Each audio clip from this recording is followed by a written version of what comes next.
আলাইকুম আমার TikTok Facebook এবং ইউটিউব বন্ধু আছে সারা দেখতে পাচ্ছেন আমি জমিতে মরিচ রোপণ করছি।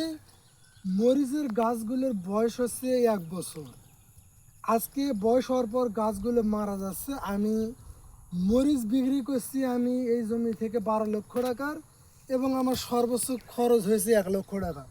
আমি এই মরিচের গাছগুলো নিয়ে আসছি আমি রংপুর মিঠাপুকুর থেকে। সেখানকার মরিচের চারাগুলো অত্যন্ত ভালো, এবং আজকে এই গাছগুলো মারা যাচ্ছে।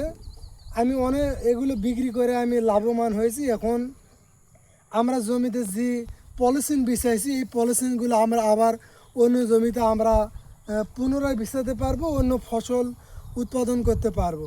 এখন আমরা গাছগুলো যে তুলবো এমনভাবে তুলবো যাতে করে যেন ছিঁড়ে না যায়। দেখুন কিভাবে মরিচের গাছ তুলতে হয়, আপনারা এভাবে তুলবেন, এতে কোনো পলিথিনগুলো ছিঁড়লো না, কোনো ক্ষতি হলো না।